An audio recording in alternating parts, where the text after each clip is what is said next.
విజయసాయిరెడ్డి ఈ పేరు చెప్తే చాలు ఇప్పుడు వైసీపీ నేతలు ఉలిక్కి పడే పరిస్థితి కనిపిస్తోంది. పార్టీకి రాజీనామా చేసిన క్షణం నుంచి రాజకీయాల నుంచి తప్పుకుంటున్నాను అని చెప్పిన తరుణం నుంచి రోజుకొకటిగా విజయసాయిరెడ్డి గురించి బయటికి వస్తున్న విషయాలు వైసీపీ నేతలను టెన్షన్లో పడేస్తున్నాయి. పెద్ద అయిన షర్మిలను కలిశారని ఓసారి, నందమూరి కుటుంబీకులను కలిశారని మరోసారి వచ్చిన వార్తలు వైసీపీకి షాక్ కొట్టేలా చేశాయి. ఇదంతా కావాలి చేస్తున్నారా, ఎవరైనా ఆయనపై ఒత్తిడి చేస్తున్నారా అనేది అర్థం కాక జగన్మోహన్ రెడ్డి పార్టీ శ్రేణులు తలపట్టుకునే పరిస్థితులు ఏర్పడ్డాయి. వైసీపీలో విజయసాయిరెడ్డి పాత్ర గురించి ప్రత్యేకించి మాట్లాడుకోవాల్సిన అవసరమే లేదు.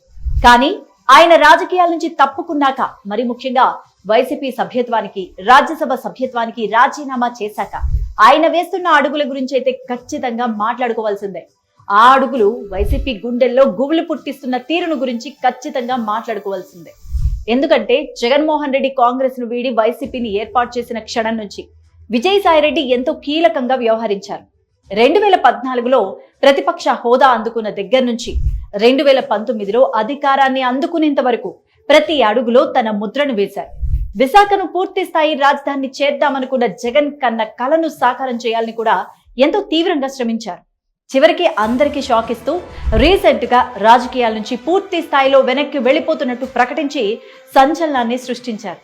ఇక ఇక్కడి వరకు అయితే అందరికీ తెలిసిందే. కానీ విజయసాయిరెడ్డి గురించి బయటికి తెలియని ఎన్నో విశేషాలు ఇప్పుడిప్పుడే ఒక్కొక్కటిగా బయటకు వస్తున్నాయి.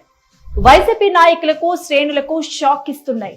ముఖ్యంగా జగన్మోహన్ రెడ్డి చెల్లెలు షర్మిలను విజయసాయి కలిసినట్టుగా వార్తలు రావడం ఆ పార్టీ నేతల మైండ్ బ్లాక్ చేసింది. ఆస్తుల గొడవలకు తోడు వివేకానంద రెడ్డి వ్యవహారంలో జగన్ తీరును విపరీతంగా తప్పుపడుతున్న షర్మిలతో ఇన్నాళ్లు జగన్ నీడగా వ్యవహరించిన విజయసాయి భేటీ కావడం ఏంటి అనేది ఇప్పటికీ ఎవ్వరికీ అర్థం కాని విషయం.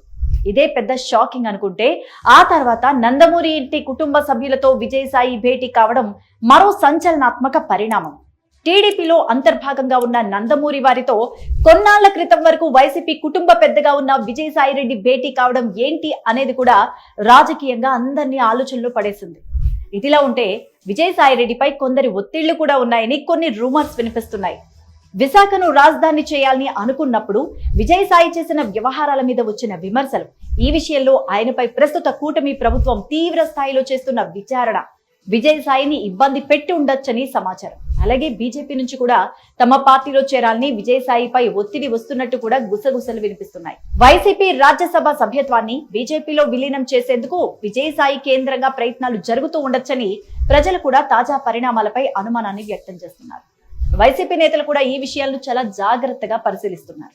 రాజకీయాల నుంచి పూర్తిగా తప్పుకొన్నట్టు ప్రకటించిన విజయసాయిరెడ్డి అసలు షర్మిలను ఎందుకు కలిశారు, నందమూరి కుటుంబ సభ్యులు ఎందుకు కలిశారు, అలాగే ఆయనపై ఎలాంటి ఒత్తిళ్లు పనిచేస్తున్నాయి, అవి తమ పార్టీ వైపు ఏమైనా ప్రతికూలంగా పనిచేసే అవకాశాలున్నాయా అని విశ్లేషించుకోవడం మొదలుపెట్టారు.